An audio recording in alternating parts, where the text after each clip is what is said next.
enormous newfound sympathy for Indians. I wouldn't say Hindus, I would say Indians, because that includes everyone. It includes Sikhs, it includes Buddhists, it includes Jains, it includes Christians of India, that they have to put up with nearly 220 million. Again, not all of them, but that mentality exists amongst Muslims that if you say anything about our prophet, we're gonna burn your cities. We're gonna run rampant. We're gonna do all this what they're doing, and we can't tolerate that in England. So let's just see what's been happening. But we are, which is so worrying. Yeah. Oh, we can't tolerate that. Yeah, I mean, we absolutely cannot tolerate that. No. We are screaming. So let's have a look. So we'll give you a rundown. So we covered this last week, how this movie, The Lady of Heaven, from a Shia's perspective, has been released, and Sunnis are very upset about it. And some very funny memes. But who are two Westerners listen to?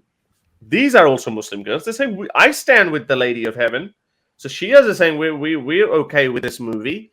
But Sunnis are not okay with that. Look at this. They have been screaming and shouting, protesting. Look at this one in front of this. They've been harassing and provoking, intimidating, basically, these cinemas. So much so, intimidating, so much so that the poor manager at Cineworld was like, I have to pull it. Even the police didn't show up in some of these cases. That's how much they intimidated the authority in the cinema. Yeah, and we covered a lot of that last week. Last week we said that this is the one. I am the manager of this cinema, and I'm just confirming that this film is cancelled tonight. And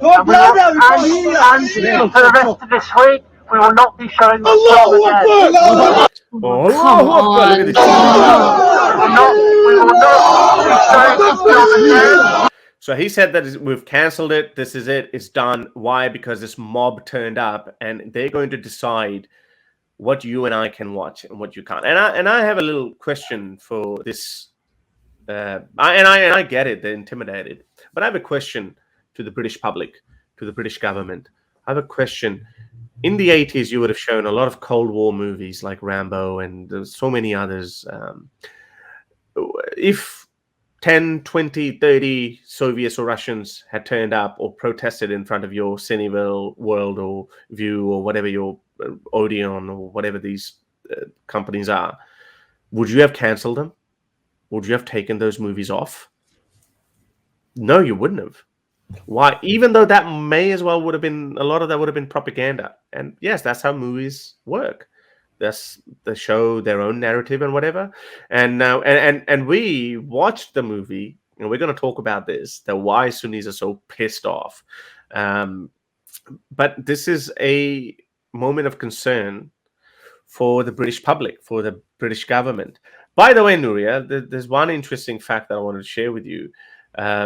They have actually cancelled one of these guys who was working for the British government and helping them get rid of Islamophobia. And when the British government, and he opposed the showing of the movie, so they said, and he got cancelled. He actually got fired. Look at this one. This is the guy. He was actually working with the British government. So the British government said, sorry, we no longer need you. The UK government fired their anti-Islamophobe advisor. Shame on all who backed this vile movement against the Lady of Heaven. Who is this guy? Okay, so this guy is one of the executive producers. He's been very active on social media. Look at this. A huge win for freedom of speech and a huge loss for bigotry and radicalism. Look at this guy.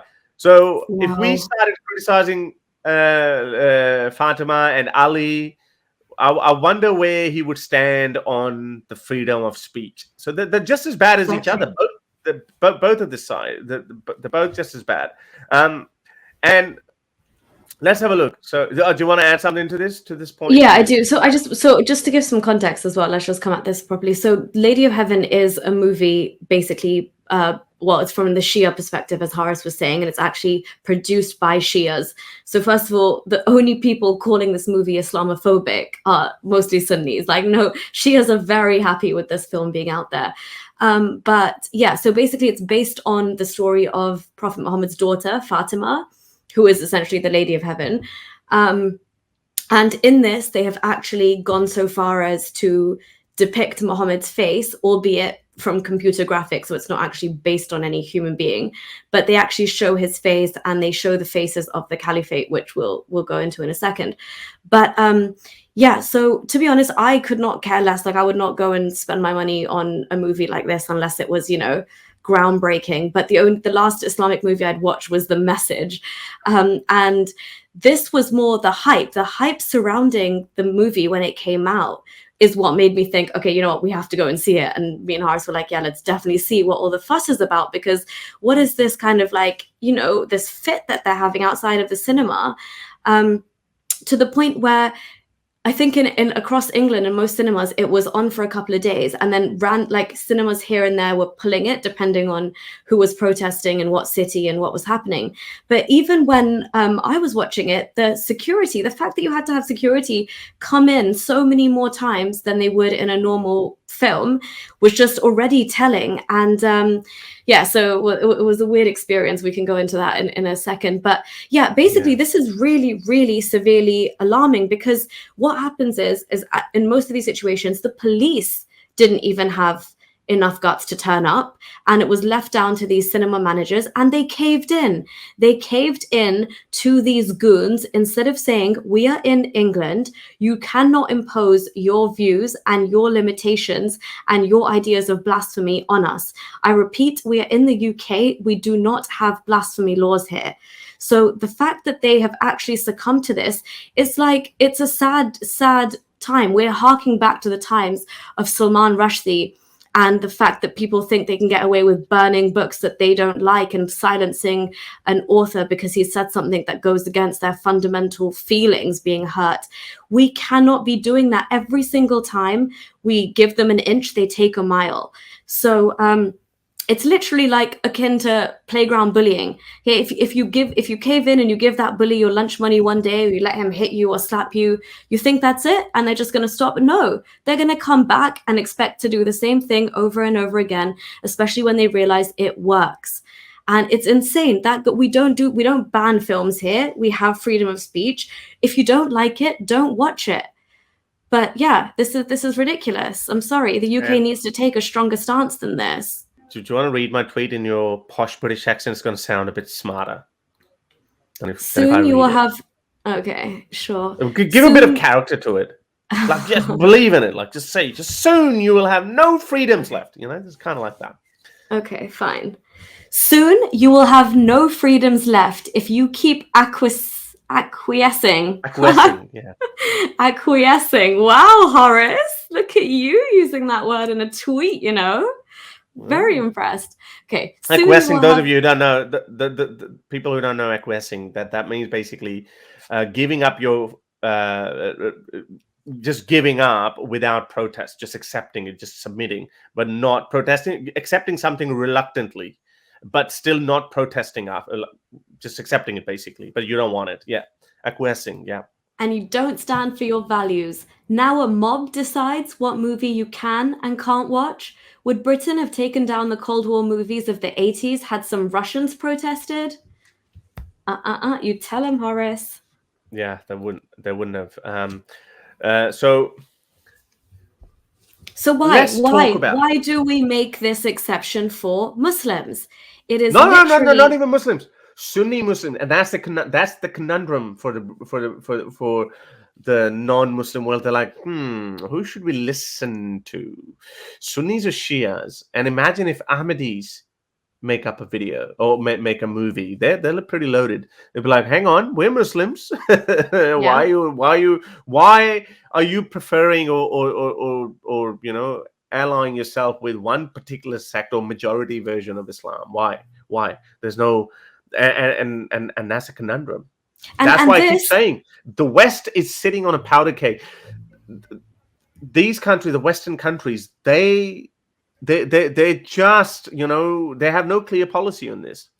And this is the reason why we keep pushing them. Hang on a second. What about LGBTQ? What about the apostates? What about the minority within the minority? What about them? And they're like, yeah, just sorry. They can't. So now they're basically, if they can, and in some places, I think View hasn't cancelled it yet, but all these... go and watch it. If it's not been cancelled, go and watch it, guys and girls. All these cinemas that have cancelled them, they've said, sorry Shias, we don't agree with you. We're going to side with the Sunni Muslims. Hang on a second. Why them? Why not us? So yeah. Well, to be honest, that is I mean, first of all, this is just testimony to how problematic Islam and the various division and sectarian divides there is. Because again, you try and engage with them, they'll say that's not my kind of Islam, that's not my kind of Islam, that's not my kind of Islam. And this is just something that's going to go on within the Islamic community until it exists. It's this infighting. So as Ars was saying, if tomorrow the Ahmadis decide to make a movie, if the following month that the Ismailis decide to make a movie, it's going to be absolute chaos, and each group is just going to be condemning the others outside of cinemas in a country where none of this should even be a point of discussion. You either stay at home and stay away from it, or you pay money and you watch it in a respectable manner. I mean, if we go into our experience a little bit, I mean, there were Shias here. We'll talk about that. I think we'll talk about that in the separate content. Okay, so let's So Aluza is saying, has the movie officially been banned in the UK, or is it just bleating of this particular? Yes, it's just bleating of this particular mob, because it hasn't been officially banned. And as I shared with you, the UK government has actually banned an anti-Islamophobe advisor because he supported the ban. So the UK government looks like they're not happy with that. So certain cinemas have banned it officially. And you have various cinemas and operators. So Cineworld is one of the big ones, and they've officially pulled it completely. But others are still showing it here and there. Yeah. Yeah, but it's only a matter of time. Pandering to the mobs that you were referring to in your question, though. So let's just talk about the movie itself. So why, you would want to know, why and a lot of Westerners would be confused that why is it's a movie made by Muslims, but why are Muslims protesting against it? So just to give you a bit of a rundown, there's two major sects of Islam: a minority called Shias, majority the Sunnis. The main beef between them started at the death of the Prophet, and Sunnis hold the view that first Caliph Abu Bakr and then Umar and then Uthman, they were the legitimate successors of Muhammad based on the pseudo-democracy, Shura. So the elders decided that Abu Bakr should be the leader. But Shias, who actually say that Ali, the fourth caliph, who ended up becoming the fourth caliph, he should have been the successor. So the hadiths that you hear about, we usually quote the Sunni hadiths because most of us are Sunnis. We were Sunni, yeah. We were Sunnis, ex-Sunnis. But Shias have their own hadiths, and they don't like the Sunni hadiths. And according to Shias, I'm not very well versed on Shia hadiths, but apparently they say that their hadiths are not as dogmatic, or they're not as bad as Sunni hadiths. So their worldview is that Ali should have been the successor of Muhammad, and the first two caliphs, Abu Bakr and Umar, they just what should we say? They just conspired against Ali, and they ended up they usurped the power by illegitimate means. And Ali's wife Fatima, whom the movie is named after, the Lady of Heaven, she was killed by Abu Bakr and Umar in their effort to seize power. So Sunnis very aggressively defend the honor of Abu Bakr and Umar, and they don't buy this narrative. They say, no, that's not true. But even though some of the Sunnis' own sources show that there were problems early on regarding the succession, and of course, and let's not forget the war of apostasy as well. that's a little bit different to Ali issue, but sure. But I mean, just what happened, like just the chaos that ensued after Muhammad died is what I'm trying to. Exactly. Yeah, exactly. So the Sunnis sources do admit that Ali was not happy with Abu Bakr leading the charge after Muhammad, and so much so that he buried Fatima somewhere where nobody knows where he buried her because she didn't want to be found by Abu Bakr and Umar. Sunni sources also say that when Muhammad died, Abu Bakr and Umar were busy quarreling about who's going to succeed Muhammad, while Ali was actually looking after Muhammad and attending to his funeral services, etc. Sunni sources also say that when Muhammad was dying, he asked for pen and paper. I don't know why, because he couldn't read and write, but maybe he would have had someone who would have written his will.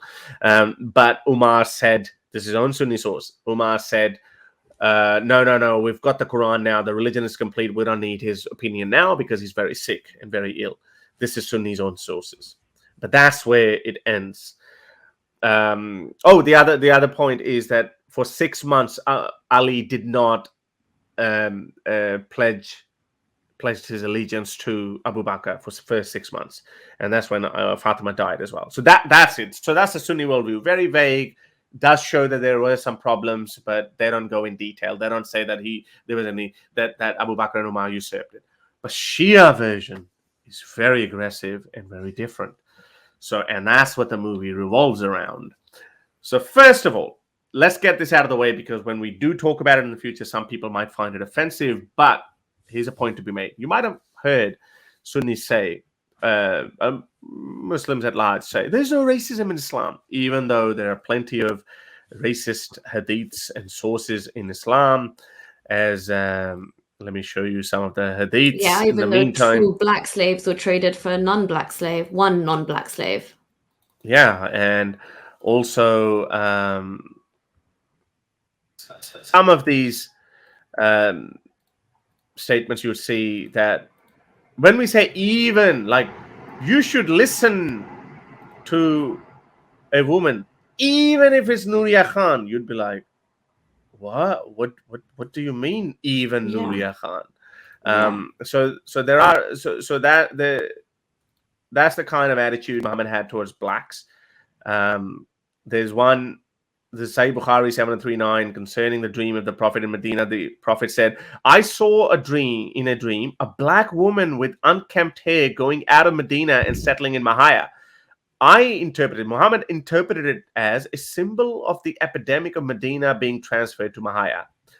So basically, so he viewed this as, a black woman has left the town, so it means she's taken the pandemic with her. So why did he interpret it like that? Well, there's some underlying racist narrative there.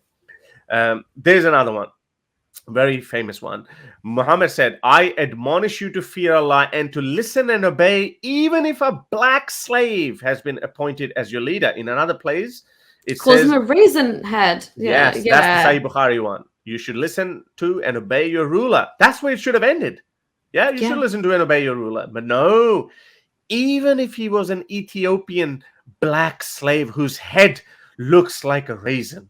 So, and there's some other ones as well. All these references, the unkempt hair, the, black synonymous with a plague, the head like a raisin, everything black is... and everything black is related with the devil or Satan, like black dogs have Satan in him, and, just... So there is racism. I would agree. Okay, let me stick in the position. So the theology of Islam actually doesn't have racism. For example, in the theology of Islam, everyone is equal. However, and especially people can relate with it in this day and age, that we don't say things that even give you a hint of racism or misogyny. Why? Because someone who happens to be a black person might be offended by that, and fair enough, because they have lived through this. They have lived through racism. They have heard these racist jokes, and that's why we are told and we are taught and we have agreed that this is not an appropriate way to conduct your business. So in the theology of Islam, fair enough. There's a Quranic verse that says that on the day of judgment, people will have glowing faces.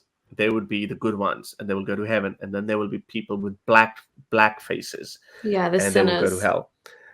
They will be the sinners. Again, someone might say, well, this is metaphorical. But again, why do you find these metaphors? Well, can I get away by saying that, oh, the good people will be looking really white and the bad people will be looking really black, as Muhammad Ali said? Why is the word like blackmail? Why is it the Tarzan always white? Why is the Jesus always white? Why? These are underlying racist Yeah. Yes, these are racist underlying. And again, in the behavior of Muhammad, fair enough, he was a man of his time. So he was a bit careless. In Pakistan, we don't make these black jokes anymore. Even in Pakistan now, people are like, famous cricketer Sarfraz Ahmed, he called a South African black player or Kalu or something like that. He used this word, which is now, thanks to that incident, now people in Pakistan think, okay, maybe we shouldn't say this word. So that's good. But my point is, Muhammad was very careless. He was analogizing evil and disgusting with the skin, with black. So using that as an example, coming back to the movie, they showed one of the most revered figures of Islam. Two. Two. Three. Yeah. Oh yeah. Yes. Yeah. The Troika, and they hate them all. They hate all of them. I didn't get to get the screenshot of the other ones, but I showed. But that shows you the narrative from both sides. Shias tried to, through this movie, it's quite evident, they wanted to hurt the Sunnis. And they thought, okay, how should we hurt them? Let's blackwash their revered figures. Umar, Abu Bakr, and Aisha. The three characters. Even Hafsa, a little hint of Hafsa, the daughter of Umar, they even showed her a little bit. They blackwashed her as well, even though there's no evidence to say that they were that they had darker skin. Again, that would not have been a bad thing. For example, that they had light skin, we just don't know. But what they've done intentionally is... This is what they did intentionally. They gave him a lazy eye, rotting teeth, and again, the guy's actually a very good-looking guy. But again, obviously, they've used his makeup and everything. They've done that on purpose because they knew that Sunnis will be offended by that because, of course, being black is bad, according to Sunni worldview. And Shia's trying to hurt someone by blackwashing their revered figures says a lot about these guys that, And after I've been tweeting about this, I've been pointing out about this blatant display of racism from both sides. Well, obviously, in the case of movies, Shias are responsible for that because they made the movie. But Sunnis taking offense to it also shows racism from both sides. Across the board, both of them. It's very problematic. The fact that it's woven into the movie in that way to make that point and stir up those feelings, which that means the Shia side knows that if we paint these people in this light, the Sunnis are going to react and be hurt and disrespected in the exact way we want. And that's problematic from both sides. There's so much unspoken racism beneath the surface there. And sorry, just to say, because going back to Sunni scripture as well, it's in the Hadith somewhere that whoever calls the Prophet black should be punished or something. Yeah, it's not in the Hadith. It's not in the Hadith, but it is one of the commentaries of one of the Imams, because a lot of people used to apparently a lot of kuffars used to tease Muhammad or Muslims that, your prophet was, again, this is racist world we're living in, this is medieval times we're living in. They used to say Muhammad was black, and they came out and said, well, anyone who says Muhammad was black, I'm going to kill him. That's how bad they view as being black. So now what about those black Muslims who said there's no racism in Islam? Yeah. This is a Middle Eastern cult. Both of them, all three of them, the Middle Eastern cult. Jesus was not blonde or white with blue eyes, nor Muhammad was an Anglo-Saxon guy, but they all want to be seen as whites. So much so that even in the movies that you can see, Ali, Muhammad, they were both white. And the only black guy they showed, Bilal, who's commonly revered amongst both sides, they didn't put excessive makeup on him to look like this. They did that on purpose with Umar. They did that to hurt them. So let's just get out of the way. We obviously condemn this behavior from both sides, and it's a moment to ponder on for black Muslims who say that there's no racism in Islam. Sorry, guys, this religion is not for you. And if you're in this religion, because you think that the white man, enslaved like massive waves of the black population, you also just need to look into Islamic history and the Islamic slave trade that happened there and things like the Zand Rebellion, because you'll realize that all that animosity and enmity that you're directing towards the West in that regards, which is also very warranted, but that was not the start and the end all and be all of slavery. Existed before that. And it's just not as well documented. So even if somebody is as wise and clever, in my opinion, as Muhammad Ali was, he had directed all that anger at one of the villains, but that's not the entirety of the picture. If you go back into history and your ancestry, there was look at Zanzibar. I mean, just look at what was happening on the trade route and the slave camps in Zanzibar and the open markets, and that will tell you a lot.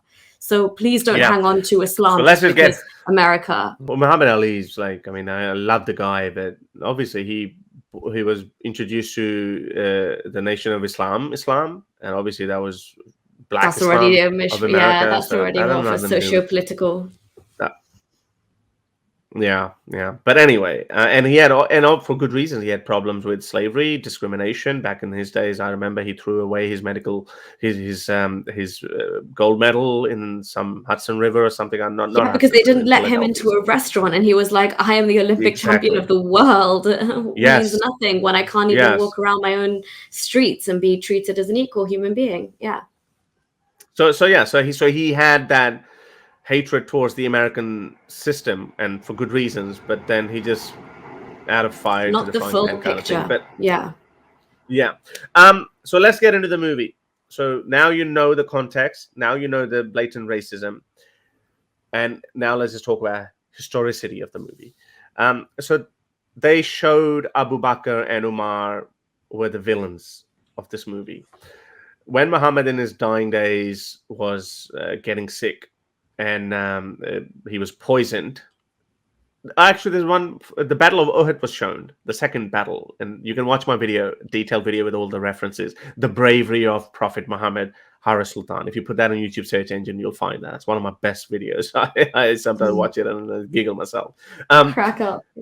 So that during the battle, this is the battle that Muslims lost, and they blamed the Sahaba, the companions of the Prophet. Because they got so greedy and they wanted to enjoy the war booty so quickly that they gave up their higher position. And Muhammad fell down. And later on, it's written in Ibn Hisham that how they found Muhammad hiding under the corpses. And when the guy said, "Hey, look, the Prophet is alive," he said, "Shush, be quiet." So he was pretending to be dead. Oh, no. So they showed that part where he was lying down under the corpses, but he was knocked out. So he didn't say shush. So anyway, so that's written in Ibn Hisham. So go watch the video. You'll find all the references. So they showed that part. That was good. But then he got up and he was injured or whatever. But anyway, so in the latter part of his life, when he is about to die, they accused Aisha and Hafsa, the daughter of Umar, Hafsa, the one who caught Prophet Muhammad having sex with Maria Kiptia on her own bed, that one, and the one that first 6 verses of chapter 66 came down, and Muhammad said, "Hey," Allah said on behalf of Muhammad that, "Hey, don't." Why do you deny yourself of what I have, made halal for you, Muhammad? I.e., sex slaves, i.e., Maria Kiptia. So anyway, that one. So they apparently conspired and they poisoned Muhammad at the behest of Abu Bakr and Umar. So basically they accused one of the most revered figures of Sunnis. They accused them of murdering Muhammad. So that's which was actually really interesting for me to see, though, as well, coming from a Sunni background. If that is consistent with like the actual Shia belief, that's really interesting that they pin the poisoning actually so close to home as to on Aisha and Hafsa. You could see why that would. Nuria, funnily enough, there's actually a Sunni hadith as well that says that they used to give. Muhammad said that don't give me medicine, but they used to give him medicine So Sunnis are saying that was medicine that Muhammad was reluctantly taking. Like anyone, I don't want your mum. No, cough syrup tastes bad. So that's what Sunnis are saying. But Shias are saying, nah, that was poison. So when Muhammad, maybe Aisha and Hafsa had enough. maybe they're like, you know what? We don't have to. Yeah, we can explore all options. But yeah, in his final khutbatul wida, the final sermon, the infamous final sermon, Sunnis say that Muhammad said, "In kuntum mola wali ali mola," or some crap like that, which means basically, whoever considers me as your friend, as a friend, should also consider Ali as their friend. So there's a scene in there where he raises Ali's hand and they give that speech. But Shia change that khutbah, that speech, and they say Muhammad actually said that after me, Ali is the leader. And so this is obviously Shia version, and there's this dispute. Abu Bakr and Umar are sitting there, and they're just screwing up the faces. And Abu Bakr and Umar says, according to Shia source, they say that he's no longer getting revelations from Allah. He's making this up to advance his family's interests. So that's another strong point. They were bang on the mark there. No, but did Ali say that? But did Muhammad say that, though? We don't know that. Yeah, it could be propaganda. It could be a Shia propaganda as well, and it could be Sunni propaganda. There's probably a lot of propaganda within that. I mean, think about we just touched on what they've done to the main characters of Sunni Islam. I mean, if that's not having a pop at the other side, I don't know what is. It's obviously there's lots of agendas here. One is to revere the Shia historical side of things and to tell that story and glorify Ali. And I mean, even in the setting we were in, there was some real diehard Shia, I was going to say fans or supporters for a second, but Shia Muslims there.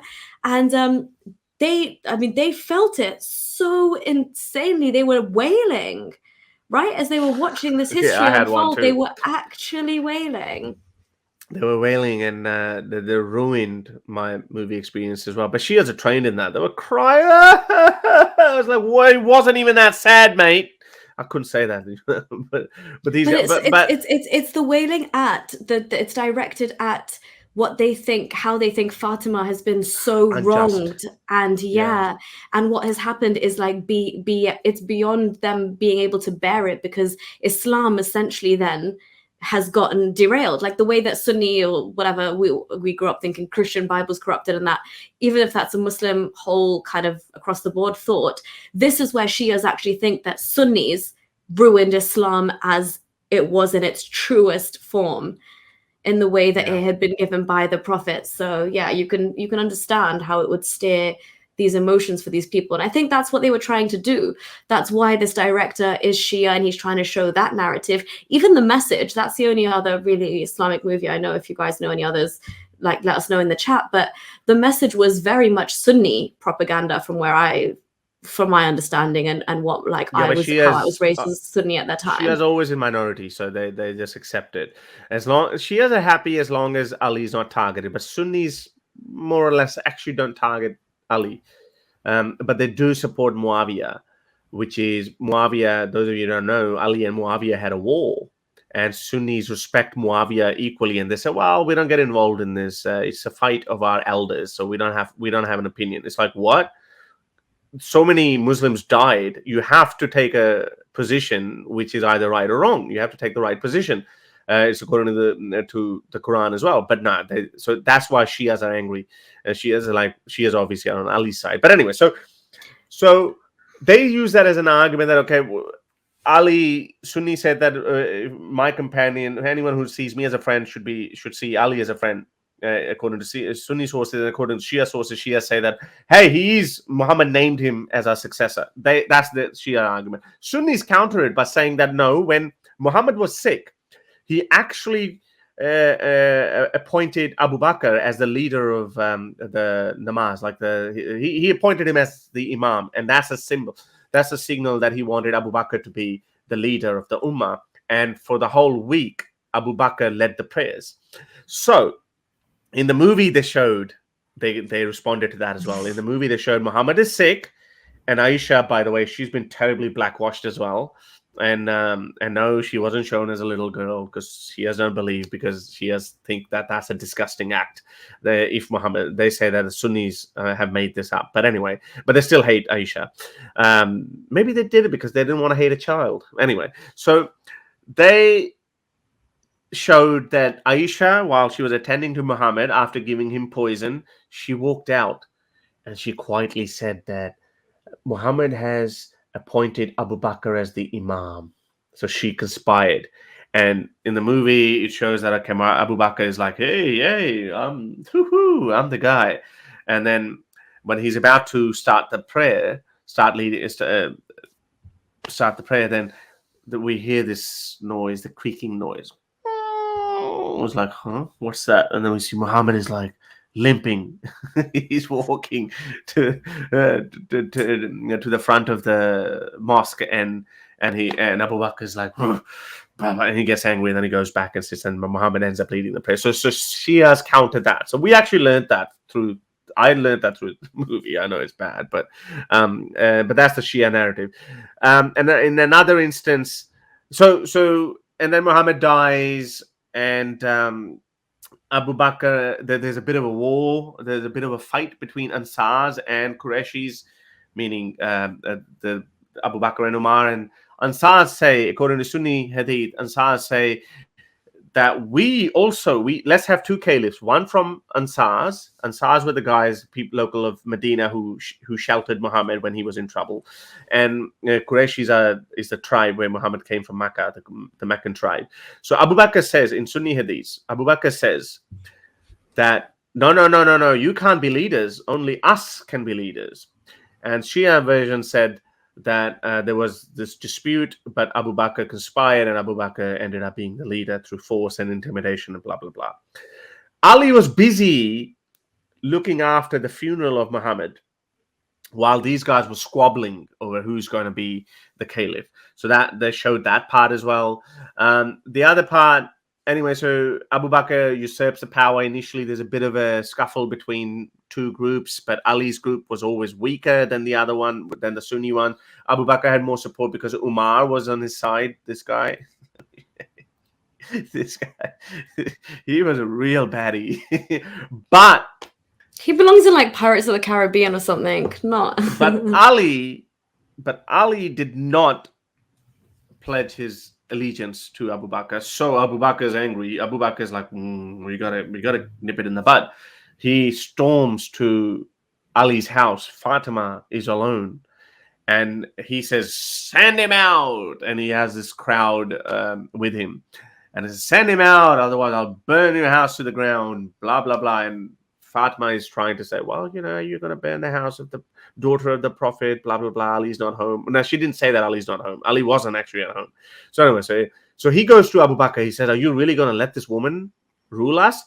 Come on, let me burn the house down." And that's the only time when they showed a little softer side, not softer, like just a little bit of a repenting side of Abu Bakr. Abu Bakr had tears in his eyes, and he thinks about it. It's like, it shows that he wasn't happy. Even he wasn't happy, but he gave the green light to Umar. So Umar is a real baddie. So he storms. He burns the house. He smokes her out. No, she doesn't come out. And then he barges in. He slams the door. The door hits her in the stomach. By the way, she's heavily pregnant at that stage. That induces a miscarriage. She miscarried. And then he actually beats her up. He slaps her around, kicks her around. And then obviously there was a bit of a, the movie dramatic event. I don't know if that's consistent with the Shia sources, but they probably did it. And then Ali barges in, and he has a fist fight with Abu Bakr, with Umar, and he beats him up, he roughens him up, he puts his foot on his throat, and Umar is like begging for his life, and then he crawls out. So Umar runs away, and then Lady Fatima, daughter of the Prophet, she ends up having a miscarriage. She's sick, and then she says, "Please, when I die, don't let them find out where I'm buried." So she survives this, but Ali's arrested. And Ali, and he's forced, "Hey, either pledge allegiance or we're going to kill you for mutiny or whatever." Fatima barges in. Fatima threatens them. Fatima says, "Oh, I am the daughter of the Prophet. We're gonna have this. What do you call these? The Keher, Khuda ka Keher. What do you call it? You know, these Asmani Afat, like the one that Lut had. That's way too. The punishments from the wrath of God. Wrath of God. You know, like I'm gonna have this. I'm gonna inflict this on you, like the nations before you. And then we hear this thunderstorm and the earth rambles a little bit, you know, like dramatic. And then Ali said, "No, don't, Fatima, don't." So Fatima calms down a little bit. Otherwise, she would have just ripped the earth open, you know. But that didn't happen.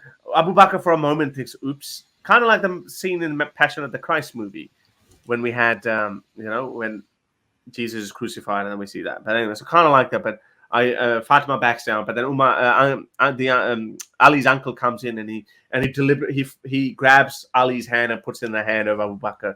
Kind of like it shows that he reluctantly pledged his allegiance to Abu Bakr. But I'm surprised why Ali didn't pull his hand back if he was that brave. He was like, "Yeah, all right," but he pretended that he wasn't happy. But anyway, so he there's a major dispute. There's a dispute about the Muhammad gifted a garden of Fadak, I think it's called, to Fatima, but Abu Bakr, being a dick that according to Shias he was, he didn't let her have it. So they were quite upset. So she was upset, and then we show the slow music playing, the wind blowing her, you know, it's just sad. And there was one particular tree in the desert she used to sit under, and Abu Bakr, being a dick, he has that chopped off as well. And they're like, "Oh, this is so sad." And then a few days later, she dies, and she gives a will that I don't want these people to know where I'm being buried. And then that's where I think the movie ends, and it just shows that this is so bad, and Fatima was such a victim. And now they're saying that, look, it's the same people who wronged her 1400 years ago, the same people are now wronging her today. Look at it. This is Umar, this is one of his henchmen, these are other guys. The movie looks pretty accurate. The same mob who wanted to silence the Lady of Heaven 1400 years ago is trying to hide her story today. Look at this. This is Umar. This is the same guy. Look at him. Look at him. They're like, nah, we don't want her. We don't want her story to be told. So if her story is 1400 years later, not much has changed, eh? Exactly. So that's what. Are you done? Yeah, I'm done. Jeez, man. Like, I put so much effort into this, and look at it. This woman is getting bored. I think people are enjoying it. Okay. But yeah, in general, honestly, personal opinion, it's not even that great of a movie. I got bored. My focus wasn't even maintained. But maybe that's because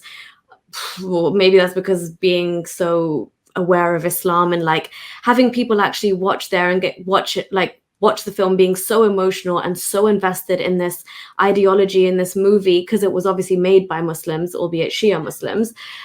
It's still very much like this is like divine perfection, that this word and these revelations from God, and this character is so holy and worship the floor he walked on, and his daughter is so holy, and like because when they're showing wars and things like that, you know that like, okay, this isn't just something like, you know, an empire in history I can cast off as that happened a time in history, and I'm interested in it because it was a part of history. This is embedded in a political ideology that people call a religion that is like still destroying the world today as we speak. So it was a bit boring for me to just watch 7th century Arabia play out with people running around with like palm tree leaves and, you know, all of this thingy for like one man and one woman, and who's getting sick and who's poisoning who. It was very, I mean, I think personally it could have been better made, but people can obviously have their own opinions. But if I wasn't interested in Islam and the Shia perspective of the history, I don't think I would bother watching it, to be honest. I think they should watch it. I think it's fun. But, I just got bored. I wasn't that into it, but yeah. Yeah, that's because you just, you know, yeah.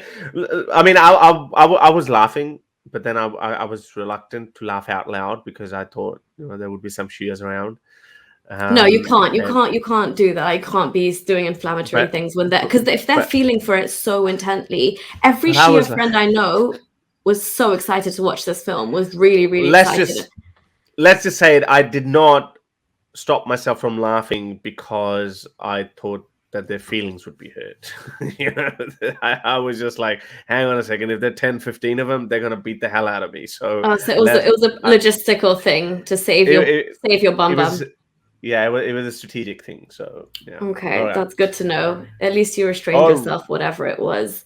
Oh yeah, no, I'm not reckless. I don't have this death wish. So, yeah, but also the other interesting thing is, I don't know if this I really don't know about Shia Islam that much, but the fact that they've kind of elevated Fatima to it was almost like seeing how Mother Mary is revered. You know, it was like finally like this female character in Islam.